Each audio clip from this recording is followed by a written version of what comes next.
Have you ever noticed how difficult it has become to truly focus? You sit down with good intentions. You want to read, you want to work, you want to think clearly, but after just a few minutes, your mind drifts, your attention fractures, you feel restless, unfocused, almost mentally weak. And if this keeps happening, a quiet thought appears in the background. Maybe something is wrong with me, but what if that thought is wrong? What if your problem isn't a lack of discipline, but a misunderstanding of how your brain actually works?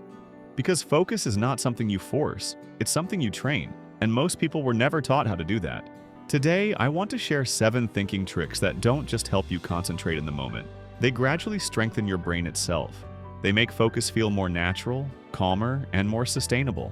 And none of them require extreme discipline, rigid routines, or endless motivation. They require a shift in how you think. Let's begin. The first thinking trick is this: stop treating focus like a marathon. Most people tell themselves, I need to focus for an hour. I have to stay concentrated all afternoon. I should be able to work without losing attention. But your brain doesn't experience time the way a clock does. It experiences effort. And long, undefined effort feels threatening to the nervous system. When the task ahead feels too big, your brain resists. Not because it's lazy, but because it's trying to protect you from overload. Instead of thinking in long stretches, think in short mental sprints. 10 minutes, 5 minutes, even 2 minutes. Tell yourself, I will give this my full attention for the next few minutes. That small commitment feels safe, and safety is what allows focus to emerge.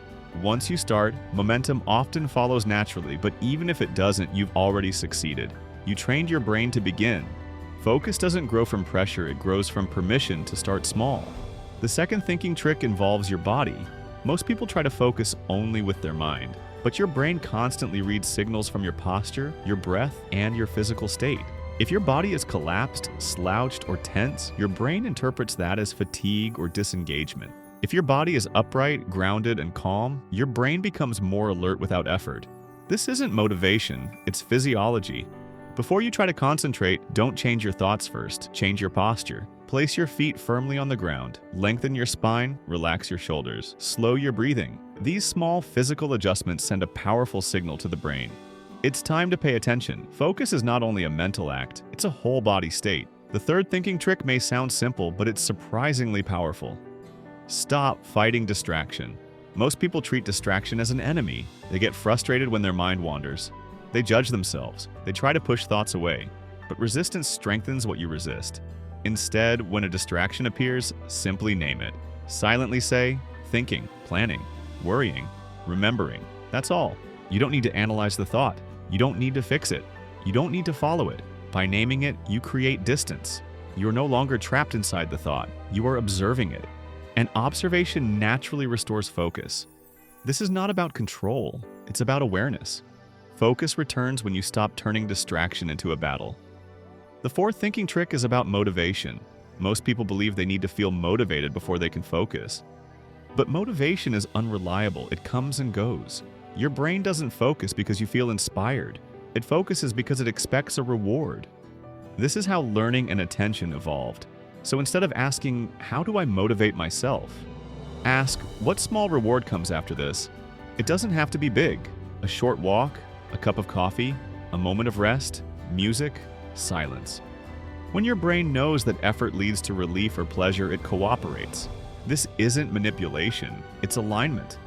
You stop demanding focus through willpower and start inviting it through anticipation. The fifth thinking trick is subtle, but it changes everything. Stop giving your brain commands. Start giving it questions.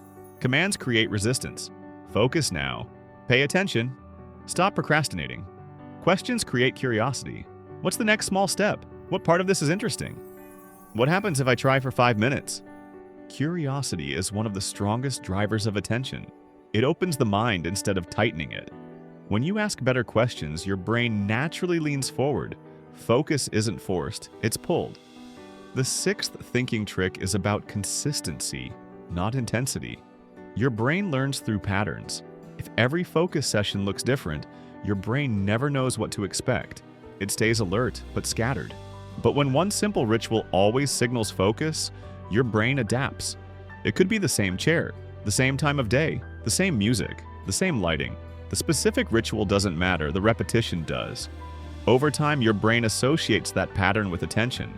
Focus becomes automatic. You don't need more discipline, you need clearer signals. The seventh and final thinking trick may be the most important of all.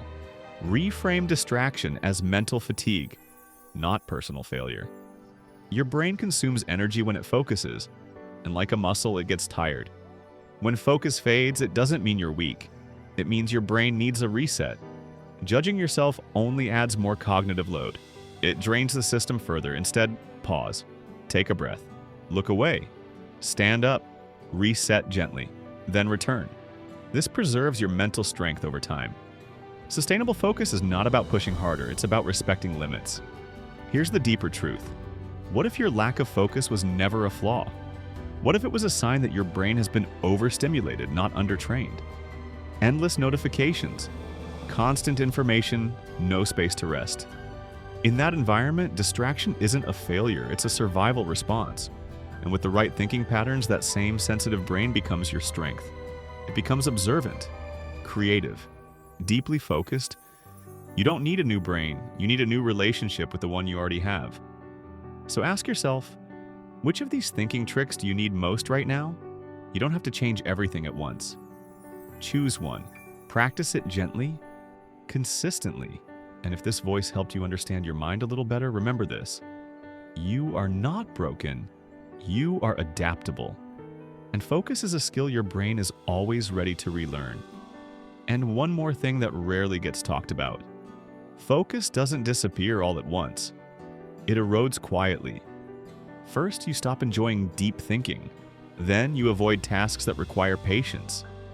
Eventually, even silence feels uncomfortable. This isn't because your brain is failing, it's because it has adapted to constant stimulation. Your mind has learned to scan instead of settle, to react instead of rest, to jump instead of stay. And the goal is not to fight this adaptation. The goal is to gently reverse it. Every time you choose to slow down, even briefly, you send your brain a new signal. A signal that says, it's safe to stay here. It's safe to focus. It's safe to be still. This is how neural strength is rebuilt. Not through force, but through repetition. Some days, focus will come easily. Other days, it won't. Both are normal. Progress is not measured by how long you concentrate, but by how calmly you return when your mind wanders. That return, again and again, is the real training. And over time, something subtle happens. Your thoughts become less noisy. Your attention feels steadier. Your mind stops rushing ahead of you. You begin to experience moments of quiet clarity. Not because life got simpler, but because your relationship with your mind did. And that is what true focus feels like.